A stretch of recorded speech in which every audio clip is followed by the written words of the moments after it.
Buenos días. El Poder Judicial del Estado de Nuevo León, a través del Instituto de la Judicatura del Estado, agradecen a todos ustedes su participación en el ciclo de conferencias Jueces y Garantismo, Análisis del Pensamiento de Luigi Ferrajoli. Sean bienvenidos y bienvenidas. En seguimiento a la conmemoración del 25º aniversario del Instituto de la Judicatura del Estado de Nuevo León, el día de hoy tenemos el honor de contar con el doctor Alberto Binder, quien abordará la conferencia Verdad y Sistema Acusatorio, un diálogo indispensable. Muy buenos días, tengan todos ustedes. Realmente es para nosotros un honor que nos acompañe el día de hoy el doctor Alberto Binder dentro de este ciclo de conferencias que se ha denominado Jueces y Garantismo, Análisis del Pensamiento de Luigi Ferrajoli. La disertación que estará a cargo del doctor Alberto Binder será Verdad y Sistema Acusatorio, un diálogo indispensable con Ferrajoli. Eh, para nosotros es un gran honor y para dar paso a nuestra exposición magistral, vamos a dar una breve síntesis curricular del doctor. Y una disculpa, doctor Binder, quizá no vamos a hacer justicia a su amplia trayectoria. Es ampliamente conocido, creo que no necesita presentación, pero pues vamos a seguir el protocolo correspondiente y vamos a leer parte de su gran y amplia trayectoria como en la labor académica y en el estudio del derecho. El doctor Alberto Binder es profesor de posgrado de Derecho Procesal Penal en la Universidad de Buenos Aires, doctor en Derecho por esa misma universidad, fundador y presidente del Instituto de Estudios Comparados en Ciencias Penales y Sociales, miembro de la Asociación Argentina de Derecho Procesal y del Instituto Iberoamericano de Derecho Procesal. Ha sido asesor técnico en los procesos de reforma judicial en diversos países de América Latina, como Argentina, Chile, Bolivia, Honduras, entre otros. Codirector de la revista Sistemas Judiciales del Centro de Estudios de Justicia de las Américas y autor de numerosas obras y artículos en materia de derecho procesal penal. Sin más, doctor Alberto Binder, la audiencia es toda suya. Estaremos atentos y escucharemos con atención todo. Bien, buenos días a todos. Es un gusto que nuevamente el Instituto de la Judicatura me haya invitado a dar una charla frente a ustedes. Y en este caso en particular tiene el aditamento de que se trata de expresar el diálogo indispensable con Luigi Ferrajoli, a quien en el proceso de reforma. El profesor Ferrajoli, o cuando uno analiza o cuando uno destaca una figura, un jurista de ese calibre, de esa categoría, lo puede hacer, normalmente lo hace desde dos dimensiones. Una, la calidad de la obra teórica, que en este caso es enorme, es uno de los libros indispensables eh, del siglo XX para quien se dedique a estos temas, y es siempre un placer teórico estudiarlo, revisarlo, volverlo a leer. Y la otra dimensión es la del impacto que ha tenido, en este caso, en el impacto que ha tenido su pensamiento en el proceso de reforma que, como ustedes saben, atraviesa toda América Latina desde la mediados de la década de los 80 hasta ahora, y que estamos todos inmersos en el proceso de implementación. La obra de Ferrajoli fue una de las bases teóricas conceptuales de ese proceso de reforma y ha tenido un gran impacto. Yo voy a hacer una exposición donde voy a destacar de un modo eh, eh, digamos, preciso aquellas grandes preguntas que impactan sobre el funcionamiento del sistema o que explican las razones políticas por las cuales hemos seguido ese camino, tratando de destacar luego cómo el pensamiento de Ferraioli se vincula con eso. La primera pregunta que nos tenemos que hacer todos, los que seamos, yo calculo que todos los que estamos acá somos operadores del sistema judicial, jueces, litigantes, teóricos, reflexionamos, profesores, todos finalmente tenemos algo que ver con el sistema de justicia penal. La primera pregunta que nos hacemos es, ¿por qué? ¿Por qué nos preocupa el problema de la verdad? Y ahí no es un buen ingreso, como a veces ocurra, sobre todo, yo recuerdo que hemos dado otra conferencia sobre el tema de la prueba y si uno pretende ingresar directamente desde el problema epistemológico, es decir, cuáles son las condiciones de construcción de la verdad, en mi opinión no es el acceso más adecuado. El acceso más adecuado también tiene que ver con, muchas veces lo ha expresado y lo ha escrito, y nos lo ha contado inclusive en seminarios, con el acceso histórico de por qué el mismo Ferraiol ingresa a esto. Y ese acceso tiene que ver con la toma de conciencia del abuso de poder. Es decir, el problema central para entender el problema de la verdad es la toma de conciencia del abuso de poder que en el caso específico de el poder penal ha provocado a lo largo de la historia y provoca hoy día todavía. ¿Mm? ¿Por qué? Bueno, porque si hay algo que Ferraioli es alguien que pone su espalda sobre el pensamiento ilustrado.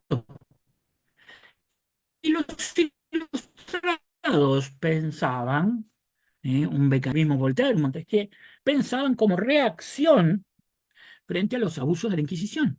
Ese es el punto central. Y lo que nos queda cuando nos enfrentamos al abuso de poder, lo que queda instalada en la memoria de la sociedad es el temor. Nadie puede entender el sistema de garantías si no tiene a flor de piel el temor por el abuso del poder penal, que tiene una larguísima historia. ¿Mm? Tiene una larguísima historia. Y al mismo tiempo, eh, Ferraioli que nos dice que él, cuando era un magistrado italiano joven, se alarma y observa con extrañeza la deriva autoritaria de la Italia de la emergencia, de la emergencia frente a la mafia, de la emergencia frente al terrorismo, es decir, de la lógica de la emergencia que hace desaparecer, inclusive y debilita la tradición liberal del sistema de garantías que había tenido en Italia. Bueno, nada menos que a Carrara, imagínense ustedes. Bueno, pero el punto central para entender a Ferraioli es enfrentarse al abuso de poder. Y siempre destaco algo. Si uno puede entender que los ilustrados tuvieran temor al abuso del poder penal, si uno entiende luego cómo buena parte de la criminología crítica, cuyo manifiesto inicial se firma allá en México, en Morelia, también rescata eso, fíjense ustedes que hoy la potencialidad del Estado para provocar abusos de poder es inmensa respecto de la que existía antes. ¿Mm? Es inmensa. Nosotros siempre decimos que así como existe una teología post-Auschwitz, también tiene que haber un derecho penal post-Auschwitz, cuando el Estado puso toda la maquinaria de un modo absolutamente fría y calculadora para provocar tal tamaño de genocidio. Por lo tanto, es realmente irresponsable, es, en cierta forma banal, una generación que no le tiene miedo al Estado.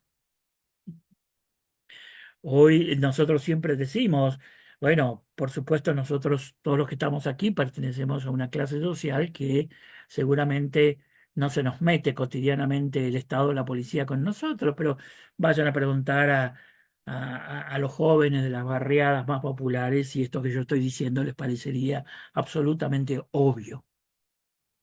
Bien, entonces la pregunta es, ¿qué hacemos? ¿Qué construimos para tratar de defendernos como ciudadanos frente a esa lógica y potencial y realidad del abuso de poder, del poder penal, a quien le hemos reconocido y le hemos dado instrumentos terribles durante muchos siglos, el poder de matar, pero hoy el poder de encerrar por toda una vida a una persona en una cárcel argentina, en una cárcel en México, yo no sé si es más leve que el viejo poder de matar. ¿Qué hacemos? ¿Cómo construimos eso? Esa es la gran preocupación del programa Ilustrado, que es un programa contra la Inquisición, que era la realidad de entonces, el libro de Beccaria, que hace nacer esa tradición liberal de Illich y de Le Pen, es un tratado, un manifiesto contra la Inquisición. ¿Mm? Y el libro de Ferraioli, 200 años después, es un libro contra la Inquisición. A la hora de construir esa, esos resguardos preventivos que nos protegen frente al abuso de poder, teníamos varias opciones. Todavía hoy tenemos varias opciones. Y esto es otra vez muy importante porque el segundo paso para entender el garantismo es la comprensión de algo que también Ferraioli señala muchas veces en sus libros. La opción por la verdad, por el papel de la verdad en el proceso penal, es una opción política. No es una adopción de epistemología, por más que después usemos eso. Es una opción política. Y es una opción política que tiene distintos pasos. El primer punto, la primera opción que podríamos tomar es decir, bueno, no nos vamos a ocupar de la verdad ni de nada, sino que vamos a elegir a las mejores personas que existan en Argentina o en México, a los grandes sabios, y los vamos a poner a ellos como los únicos decisores posibles de la aplicación de la violencia del Estado, que es la pena. Esa es una opción.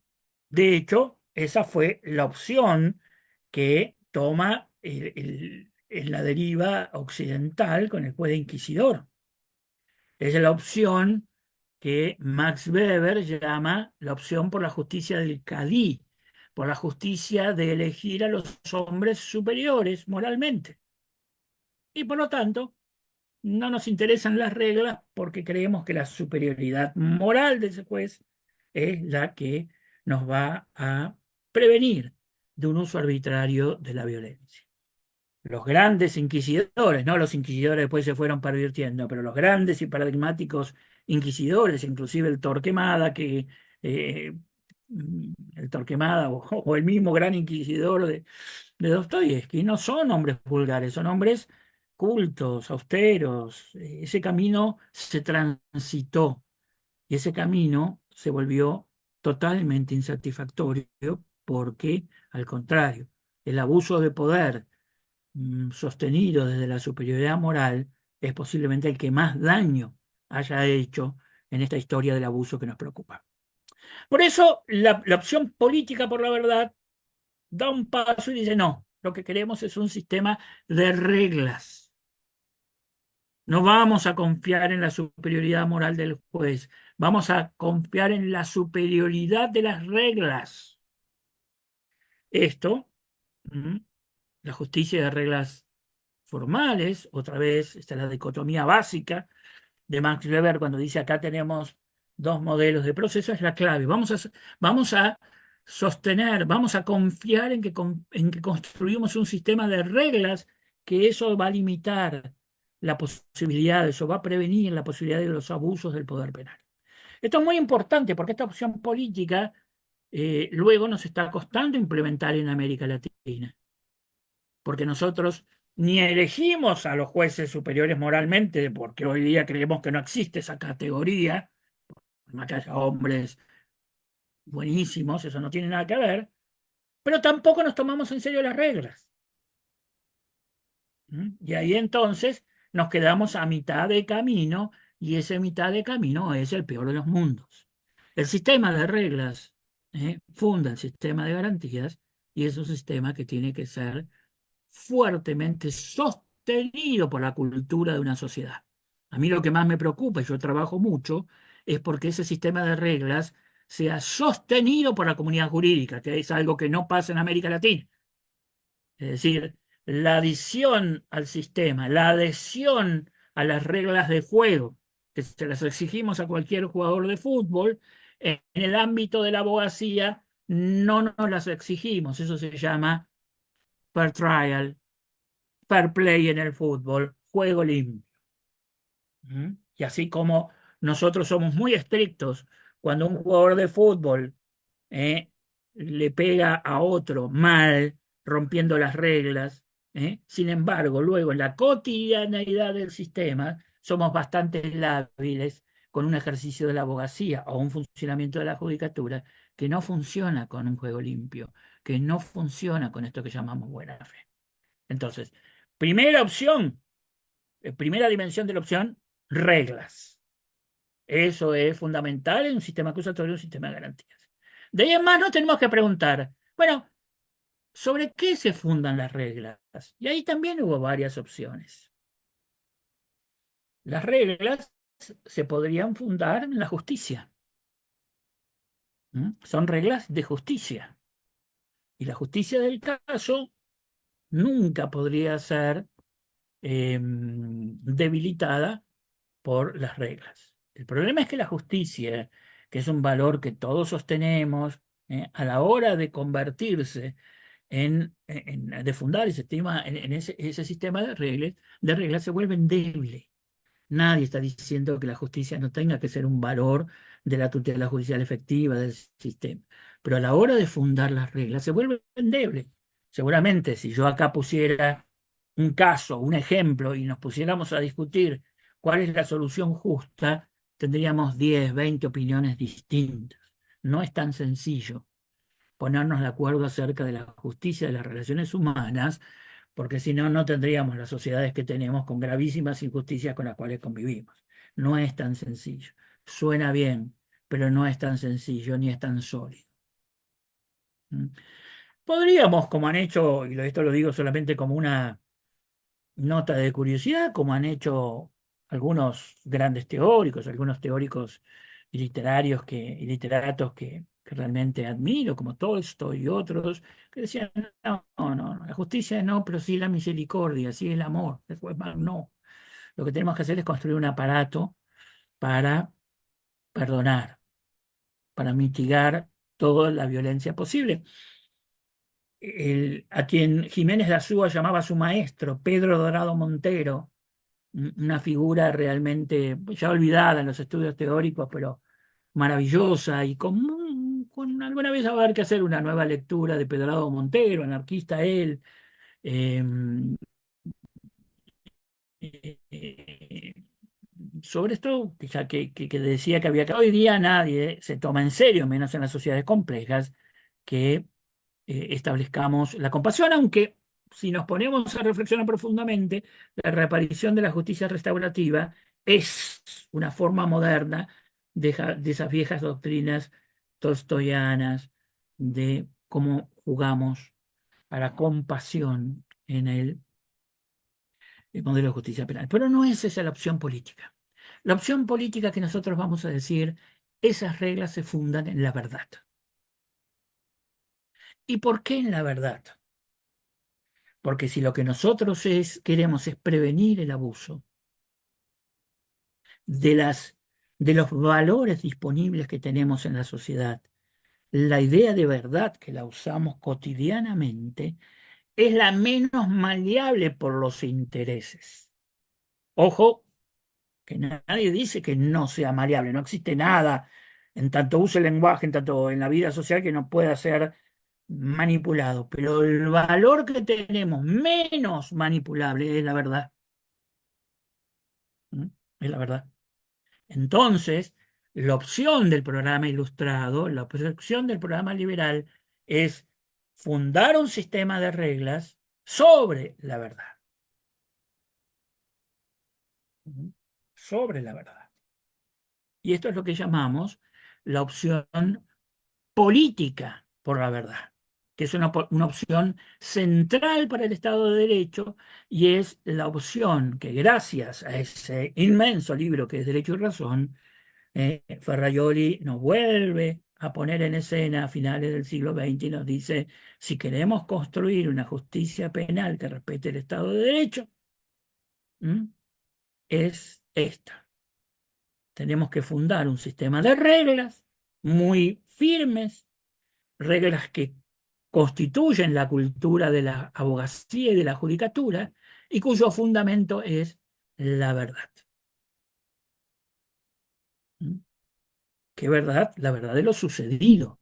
Por eso allí aparece la, llamémosle, tercer pregunta, que así ya, aquí ya es aquí se empieza a entremezclar lo político con lo teórico epistemológico.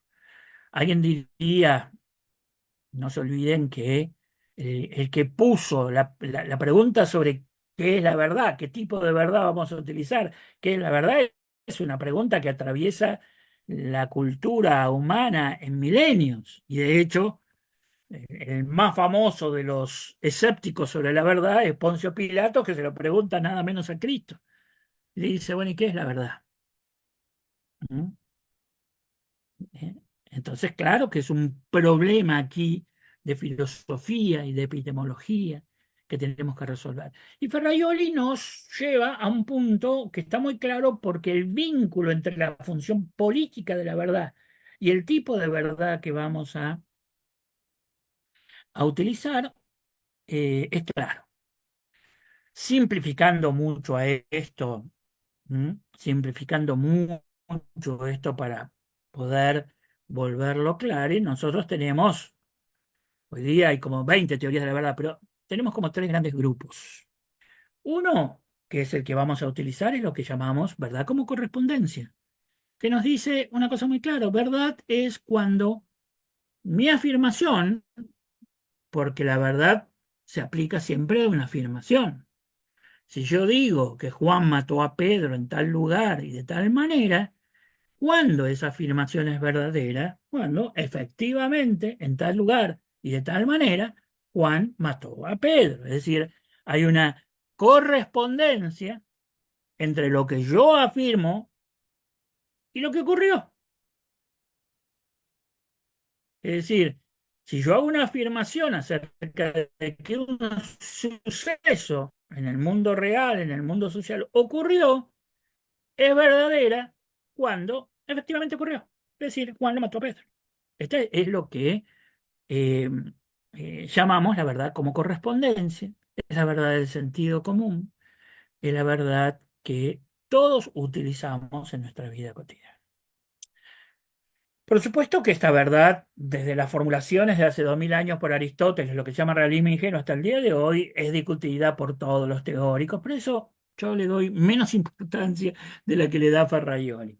Pero hay un segundo tipo de verdad, que es la que se puso de moda en gran medida cuando dos grandes filósofos alemanes, Apple y Habermas, dicen, bueno, pero si siempre tenemos problemas para fundamentar de que nuestra afirmación realmente sea verdadera en un sentido absoluto, entre comillas, es porque la verdad, ya venían las críticas de Popper, venían otras críticas, la verdad en última instancia es el acuerdo que existe entre una comunidad lingüística, pero que es una comunidad muy amplia, no alcanza con decir todos los mexicanos, tendría que ser todos los hablantes en el mundo, se ponen de acuerdo en una situación que se llama ideal de diálogo, es decir, donde puede cada uno, digamos, hablar libremente. Y por lo tanto, si Mm, si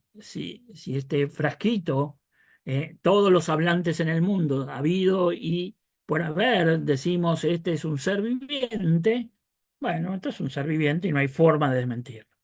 Pero esto que se llama verdad consensual es algo que ocurre muy en los extremos, muy en el fundamento. Digo esto porque a veces se confunde esto con que la verdad consensual es el procedimiento abreviado. Eso no, esto es un problema filosófico de muy de los extremos, que no está pensando en los acuerdos eh, en el juicio o qué tanto podemos asumir los hechos no controvertidos o los acuerdos en la parte. Es decir, la reacción de no solamente de Ferraioli, Perfecto Andrés Ibáñez y muchos otros, es porque se ha pretendido luego que la simple confesión constituye la verdad, algo que era volver para atrás en en el derecho penal liberal.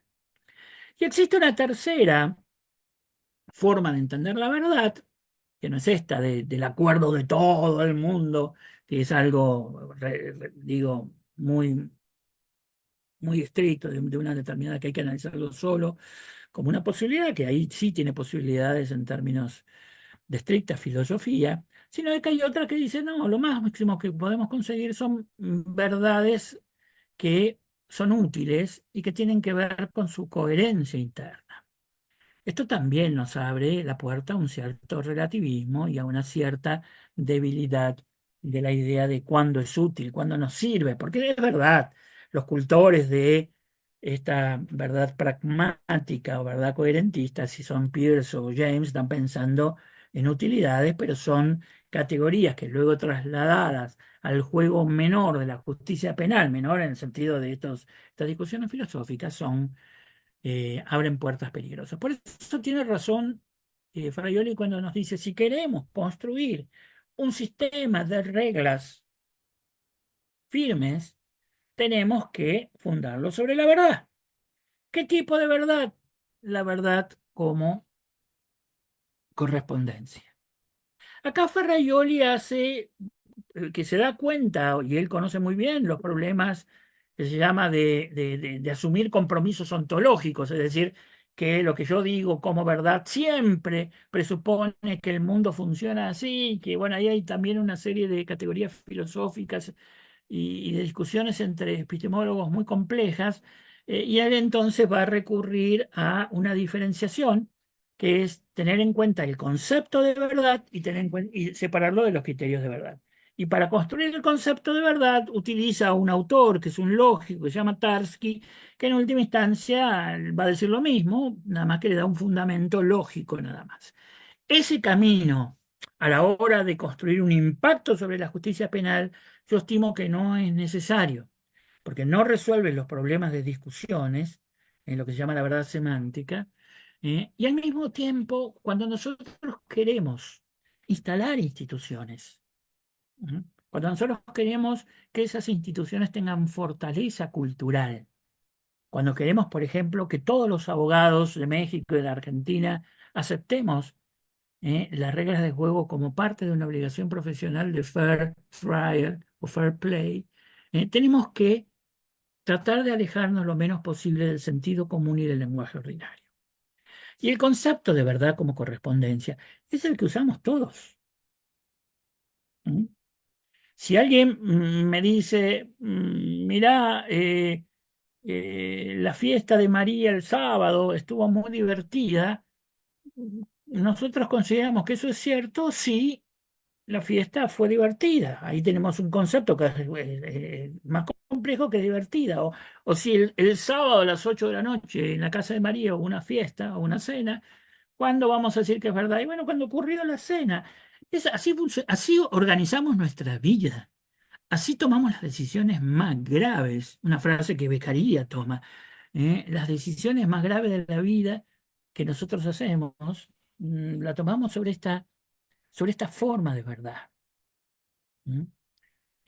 Y no tenemos por qué salir de ahí. Entonces, ¿qué tipo de verdad nos interesa? Bueno, la verdad como correspondencia. ¿Qué significa la verdad como correspondencia? Algo muy simple. Cuando viene el fiscal y me dice, señor juez, quiero que meta a Juan preso porque Juan mató a Pedro, porque estaba celoso, porque eh, se había metido con sus amigos o con su esposa. ¿Mm? Entonces, ¿cuándo decimos nosotros que eso es verdad? Cuando eso ocurrió. Necesitamos volverlos más sofisticados sobre el uso de la verdad. No, porque ese es el uso de la verdad que utilizamos en nuestra vida cotidiana. La verdad como correspondencia. ¿Cómo construimos esa verdad? Lo que se llama criterio de verdad es más complejo. Y recuerdan, si algunos estuvieron cuando vimos el tema de la prueba, claro que tenemos problemas complejos de cuando llegamos a construir en el marco del sistema de justicia penal la certeza de un juez que nos dice si efectivamente lo que está diciendo el acusador es cierto. Los conceptos no son complicados, que tenemos mecanismos complicados y que profesionalmente tenemos que aprender a manejarlo, ese es otro problema. Es el problema de los tecnicismos que ponemos para que, o las herramientas técnicas, para que no sea tan fácil meter a una persona adentro, que es lo que está en el origen, adentro de la cárcel, que es lo que está en el origen de todos estos problemas. Bien, ven cómo hemos comenzado por el temor al abuso de poder. Hemos optado por un sistema de reglas que nos lo tenemos que tomar en serio. Hoy en América Latina tenemos ese grave problema. Los operadores judiciales, los abogados, los jueces, los fiscales, las cosas, no nos tomamos en serio el sistema de reglas. ¿Mm? No tenemos una adhesión moral, porque es una adhesión moral y profesional a eso. ¿Eh? Ese sistema de reglas lo fundamos en la verdad por las razones que acabo de explicar.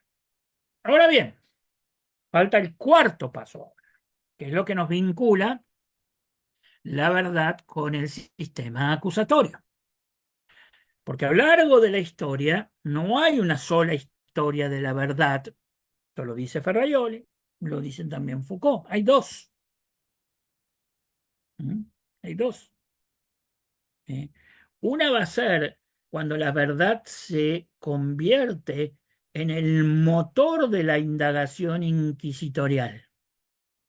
Entonces a un juez le decimos, mire, yo le encargo a usted que usted va a ser el único responsable de aplicar la pena, y antes de aplicar la pena, usted averigüe todo lo que pueda sobre la verdad. Esa era una regla de la verdad, que se usaba el concepto de verdad dentro del modelo de la indagación inquisitorial. ¿Eh? Pero eso no es el sistema acusatorio. En el sistema acusatorio se invierte. ¿Eh? Se invierte y aparece una decisión totalmente distinta, sin la cual no se puede entender el sistema acusatorio. ¿Qué es lo que le vamos a pedir que haga el juez con la verdad? No ya buscarla, sino exigírsela al acusador. Este principio, Ferraioli lo sostiene claramente y lo convierte en un axioma, es la clave del funcionamiento del sistema acusatorio. ¿Mm? A darse la imagen siguiente. ¿Mm? Supongamos que ahí en cualquiera de las plazas de Nuevo León o de las ciudades de Monterrey o de las ciudades donde ustedes estén ahí del estado, se junta una enorme multitud, se junta las fuerzas vivas de la sociedad, está el gobernador, están todos los senadores, está todo el mundo, y vienen con una persona y le dicen, queremos que lo metas preso a este que hizo tal cosa, hizo tal otra, tal otra. En la tradición liberal, en la justicia republicana, nosotros ¿qué le decimos? Miren, acá tenemos un juez pobre, solito, frente a toda esta multitud de gente poderosa, que además están los medios de comunicación y están filmando, y le decimos, señor juez, usted tiene la obligación de dos cosas. Primero, solo a usted le hemos dado la llave de la cárcel, con lo cual nadie va a ingresar a esa cárcel si usted no abre la puerta. Este monopolio que tiene el juez es de principal importancia.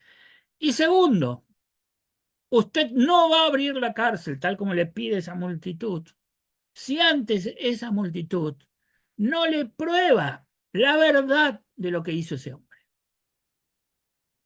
Imagínense, hagamos, digamos, pensamiento visual, lo que sería una multitud pidiendo eso de la gente más poderosa del Estado y este juez solo, o rodeado de dos o tres que entienden el asunto y sus amigos, o no. diciéndole, no, no, no, no, no, no. Discúlpeme, señor gobernador, discúlpeme, medios de comunicación, discúlpeme, víctimas sangrantes, discúlpeme la multitud. Yo no abro la puerta de la cárcel si usted no, si ustedes, acusadores, no me prueban la verdad de lo que hizo este hombre. La justicia del caso puede ser inmensa, puede ser que esa multitud tenga razón, que efectivamente las víctimas tengan un dolor insoportable, pero la esencia del juez penal en el sistema acusatorio es que le exige a la verdad al acusador. Esto es lo que llamamos principio acusatorio, esto es lo que llamamos sistema acusatorio. Y ustedes me dirán, ja, pero ese ejemplo muestra la terrible debilidad del juez latinoamericano, efectivamente, porque le exigimos esto, pero todavía no hemos construido el nicho institucional para que esto pueda ocurrir. Ujú.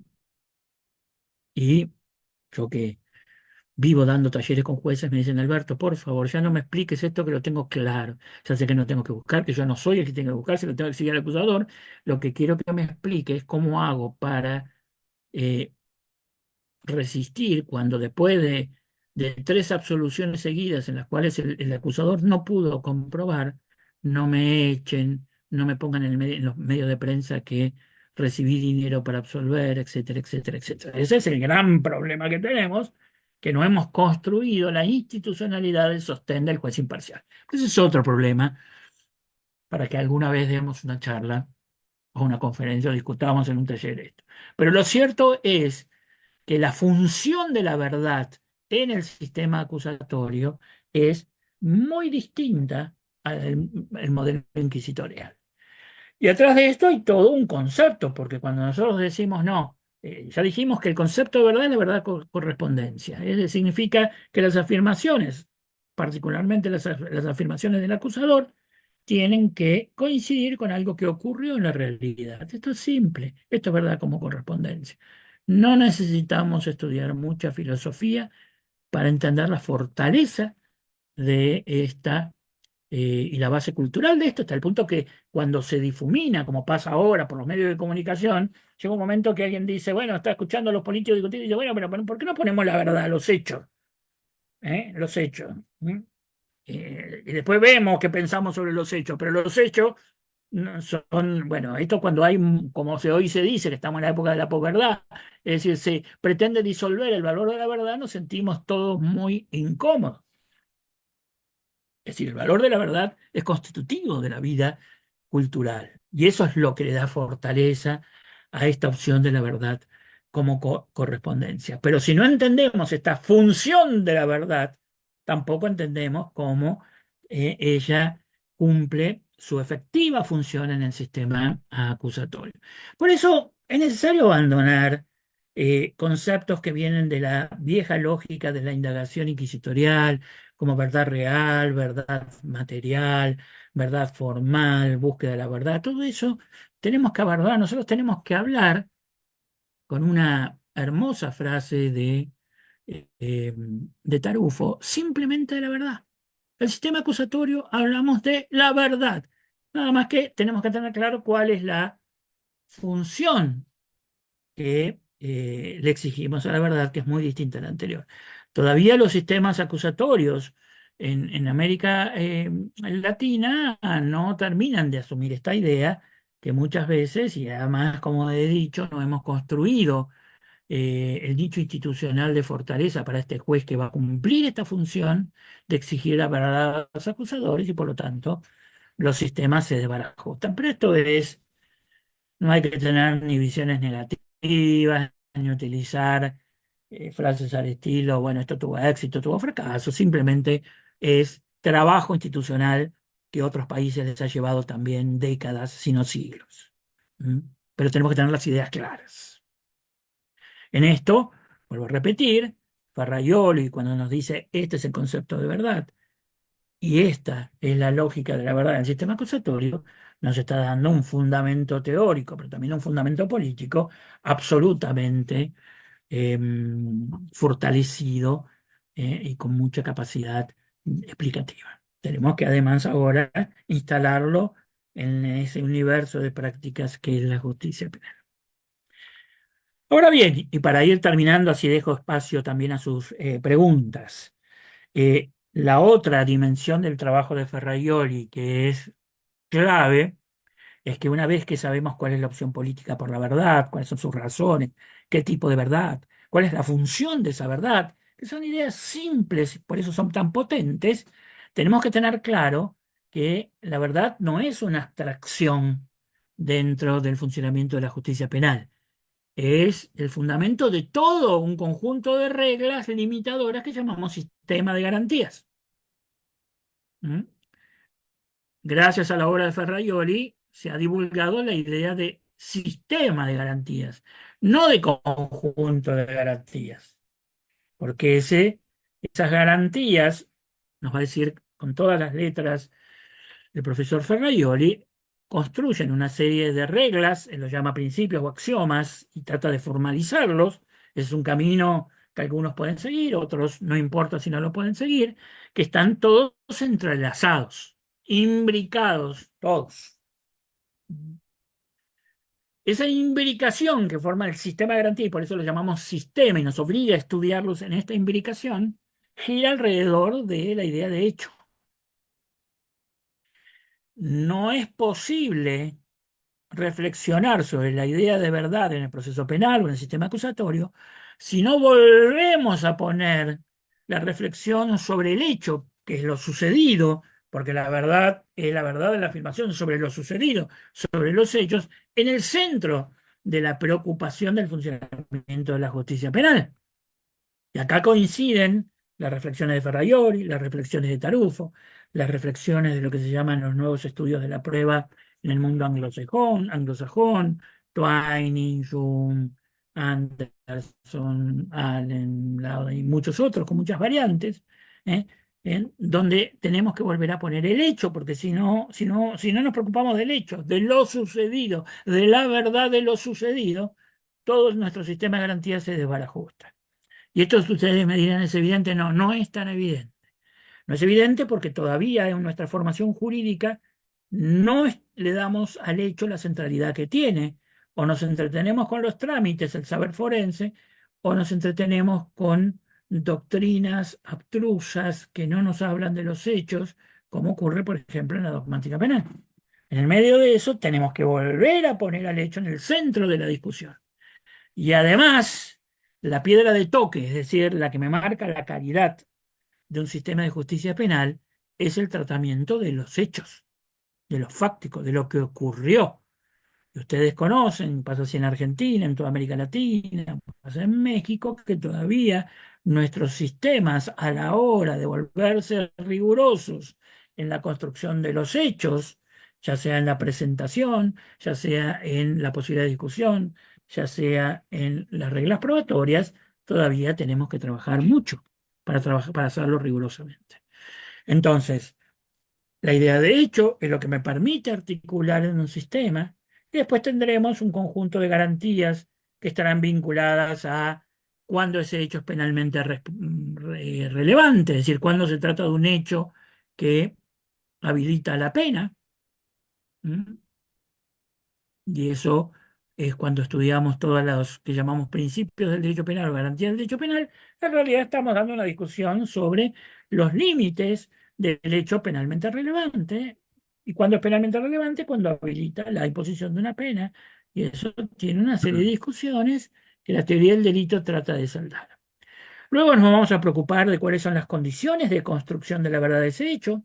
Ahí están lo que llamábamos garantías procesales, y algunas garantías orgánicas como la imparcialidad de los jueces.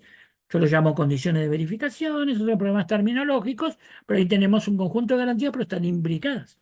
Y por último vamos a tener algo que en los últimos 20, 30 años se ha eh, rehabilitado y estudiado más, que es la teoría de la prueba o las reglas de comprobación.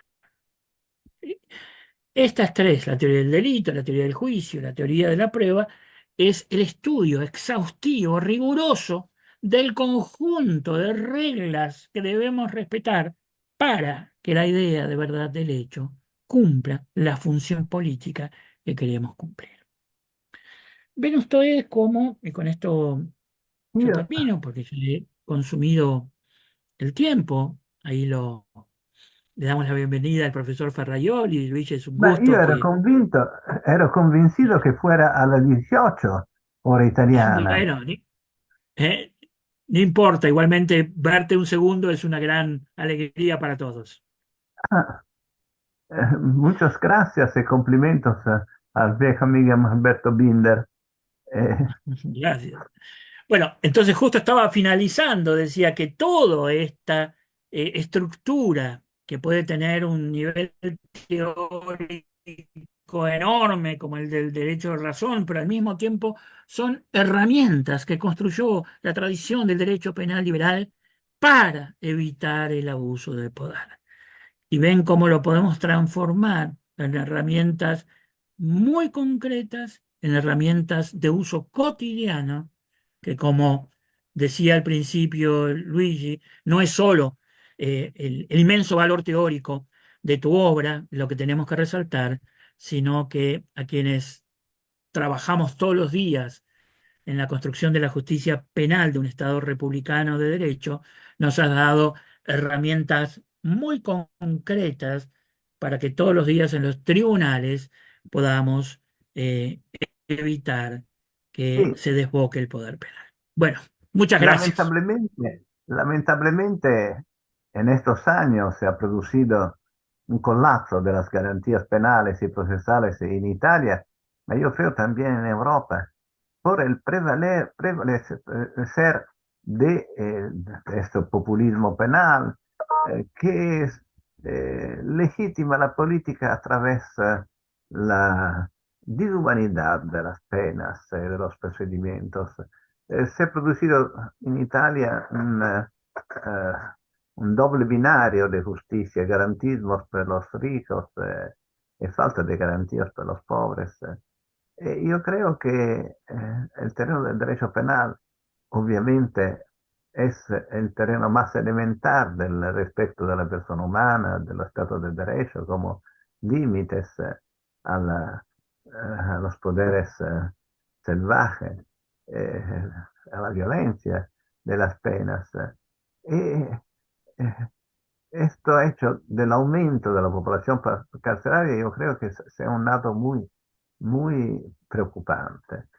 Se ha producido en toda Europa, en los Estados Unidos, sobre todo sobre la criminalidad de los pobres. En Italia se ha producido un colapso de la criminalidad y la población carcelaria es duplicata. Yo he escrito apenas ahora que salirá en estos años en castellano un libro Justicia y Política, Crisis y Replanteación del Garantismo Penal a 35 años de derecho y razón. Es una otra Italia, un otro mundo, muy peor de lo que era en los años 80, en los años 90 también. Ma debemos continuar nuestra batalla civil por una justicia más humana, más justa, sobre todo más igual. Eh, el derecho penal debería ser en lugar de la igualdad frente a la ley. Está transformándose en un sistema muy desigual, con un garantismo del privilegio, de la desigualdad a favor de los ricos, el derecho penal mínimo, el derecho penal mite, quasi l'impunidad por los delitos de de los poderes más poderosos y aumento de la efectividad penal también en forma de cárcel duro por la criminalidad de subsistencia y de la rúa. Creo que esto es un problema que sería necesario afrontar sobre el plan político y no solamente sobre el plan jurídico, porque son síntomas muy graves de involución de nuestras democracias, porque la igualdad es la base, el fundamento, el banco de prueba de la democracia, la igualdad en los derechos y ante todo el derecho a la inmunidad de los inocentes, el derecho a un justo proceso, el derecho a las garantías que deben ser iguales por todos, es que son la ley del más débiles. El más débil es siempre los pobres, lo que no tiene posibilidad de defenderse en manera eficaz. Vosotros en Argentina tenéis el Público Ministerio de Defensa, que es una institución muy avanzada, que en Italia no existe. Esto es un pregio dell'ordinamento argentino che io ho intentato di esportare in Italia sin alcun successo. Gracias ancora Alberto Binder. E mi No, scuso. gracias a ti. Y vos, al inicio, esto para abrir alguna opinión, yo les había dicho que todo el problema de la verdad en el proceso no se puede entender si no partimos de la toma de conciencia y de la fenomenología del abuso. Porque esto no está, esto está hecho para responder al abuso de poder en materia penal y que es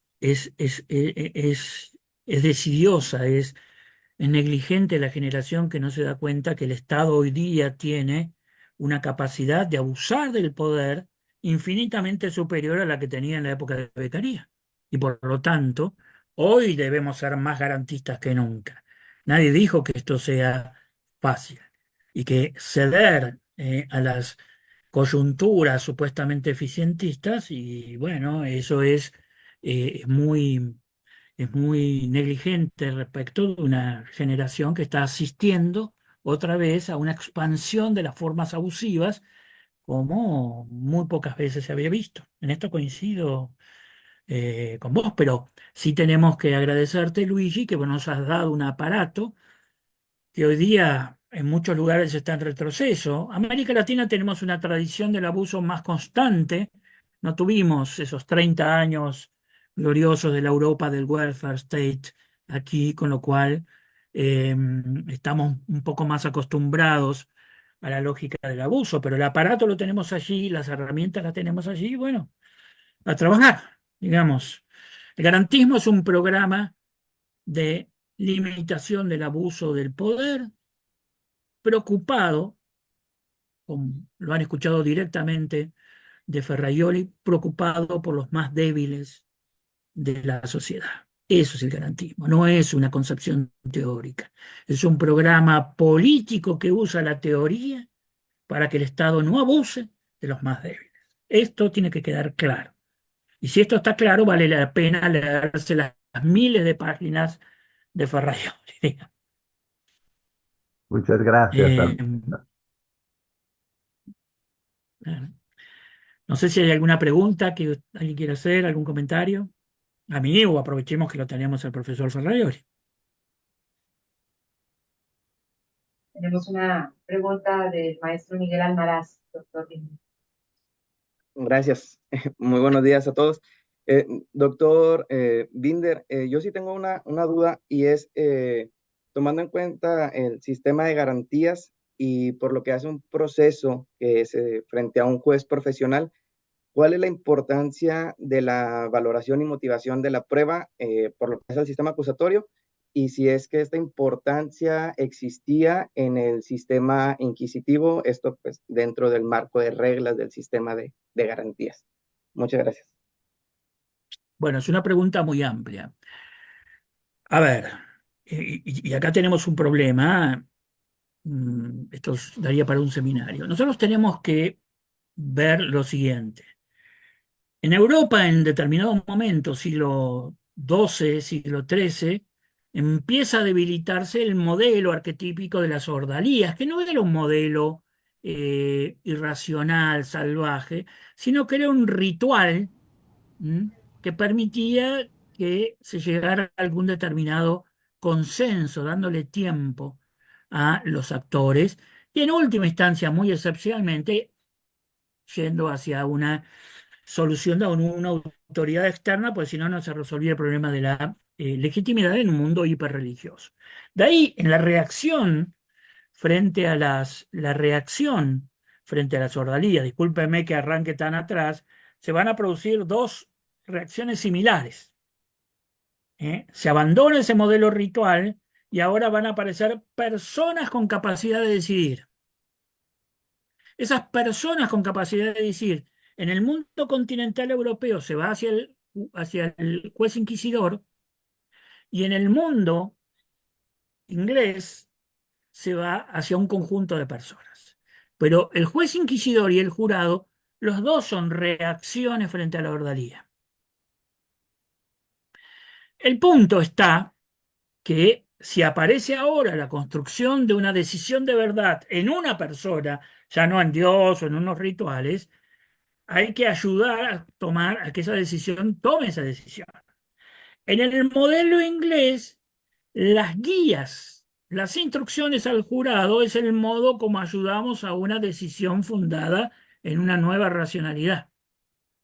En el mundo continental europeo, el sistema de pruebas legales va a ser eh, el modo como nos preocupamos de que el juez profesional siga ahora una racionalidad legal.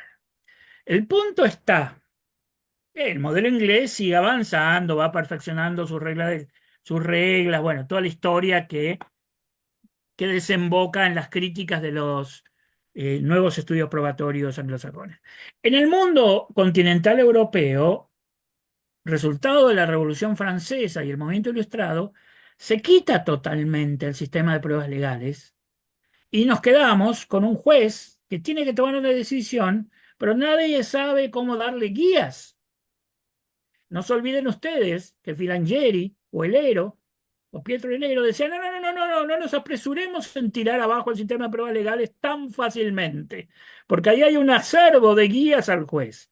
Pero el sistema, sobre todo después de la convención, del fracaso de la convención del 93, se pone un juez profesional que queda sin guía.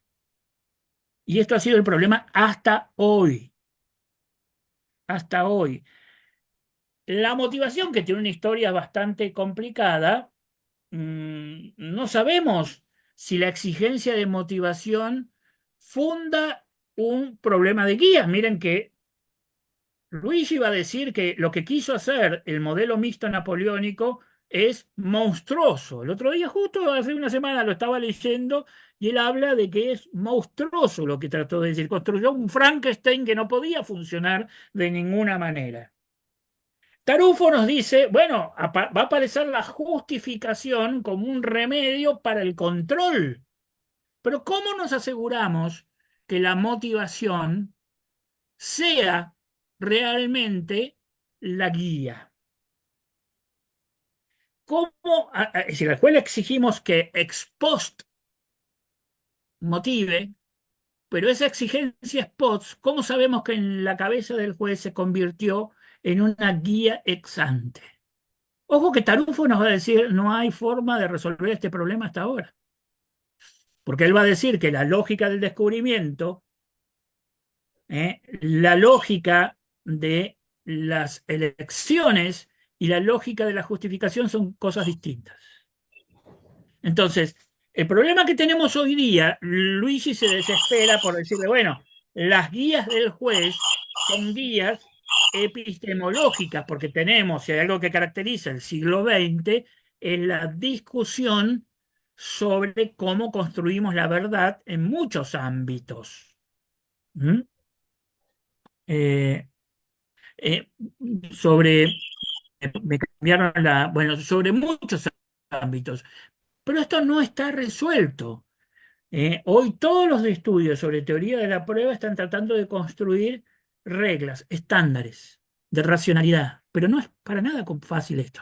Disculpame que no puedo avanzar muy bien porque el tema se vuelve muy profundo, de mucho detalle y no puedo respondérsela, pero la exigencia de motivación del juez profesional no resuelve el problema de cuál es el conjunto de guías que acompañen el proceso decisorio. No hemos todavía, en mi opinión, encontrado esa manera. Y hablar de que vamos a construir un conjunto amplio de estándares probatorios que lo vamos a copiar de las reglas de Puerto Rico, de las reglas de Estados Unidos, es una forma banal de encarar el problema. Fíjense ustedes un solo ejemplo, ahora que hemos vuelto a descubrir el trabajo juvenil de Tarufo sobre las máximas de experiencia. ¿Cómo se usan? Es decir, es imposible hacer un proceso racional de valoración de la prueba sin usar generalizaciones. Algunas serán reglas científicas, algunas serán reglas máximas de la experiencia, que son generalizaciones. ¿De dónde salen? ¿Dónde las tenemos? Yo, ¿Cómo las alcanza con la justificación posterior? Bueno, tendremos que mejorar mucho el modo de justificación para empezar a construir un sistema de precedentes y de estudios alrededor de todo eso. Es un ejemplo nada más de cómo estamos todavía en pañales sobre este punto. Io credo che in materia di prueba non si pueden establecer estándar objetivos, que sería un regreso a las pruebas legales. Debemos ser conscientes que el razonamiento factual es informada la lógica inductiva, es decir, podemos obtener muchas confirmaciones que corroboran, sufragan la hipótesis, ma no pueden demostrar su validez. Eh, la prueba puede ser una confirmación y si una tesis es verdadera, naturalmente, es idónea a producir muchas confirmaciones. Ad esempio, los libros poliziales, libros polizieschi gialli, quando alla fine quasi todos se puede explicar, ma sin ninguna pretesa de verdad, de demostración, no se puede demostrar una verdad empírica. Se puede falsificar porque un alibi, por ejemplo, si es creíble, puede producir la desmentida.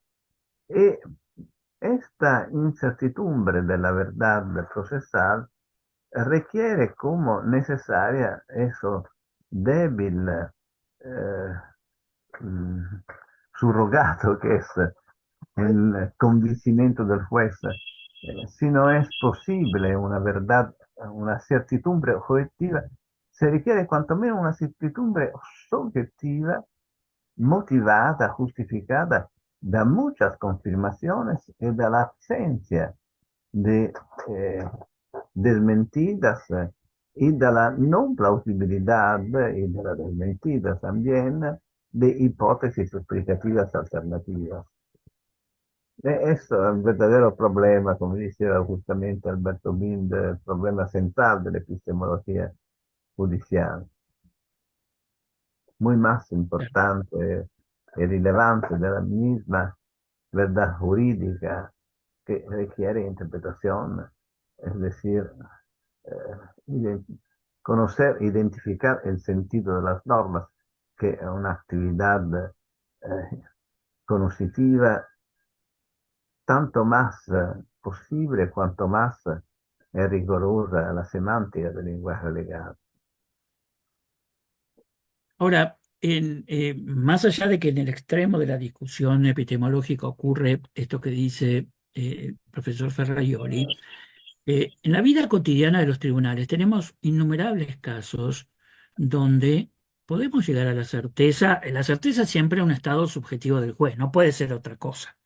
No hay Pues, un ser trascendente que me diga, bueno, pero imagínense un caso, cuando yo le decía Juan mató a Pedro, si tengo tres testigos presenciales, si tengo clara la causa de la muerte por el cuchillo que Juan le clavó en el pecho, si tengo un video que me muestra esa escena, si Juan confiesa y me dice yo lo maté a Pedro y lo mataría 10 veces más, es muy difícil decir que ese juez no tiene certeza.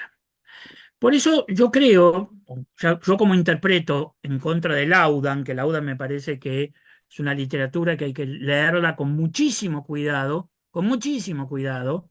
¿eh? El estándar de más allá de toda duda razonable no es un umbral acerca de cuándo hemos llegado a la certeza, al estilo de decir tenemos el 97%, el 98%, sino lo que ha sido útil en la historia de la valoración de la prueba es cómo sacamos las dudas irrazonables. Es un estándar sobre una tipología de dudas, que hemos trabajado poco sobre eso, y que tiene que ver con una discusión que se daba en el siglo XV, que es el de la conciencia escrupulosa, como dice Whitman, que es otro autor que les recomiendo, porque está traducido al español, que habla de las raíces teológicas de la duda razonable, y él tiene razón.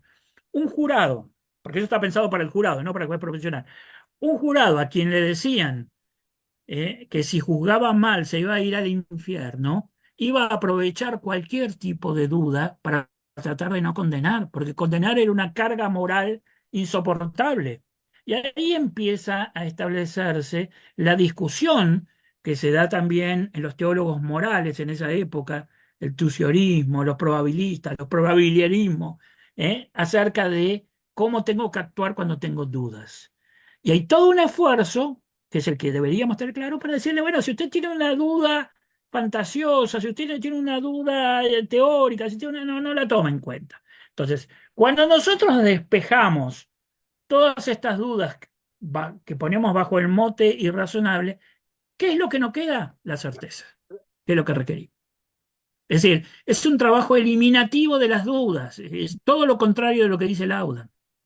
Pero bueno, cuando quieran hacer seminarios con esto y encima consiguen que esté Luigi, encantado, pues son temas fantásticos. Ah,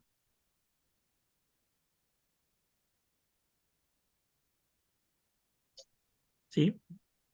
¿Alguna otra pregunta, algún comentario? Están atentos nuestros expositores para interactuar con ustedes.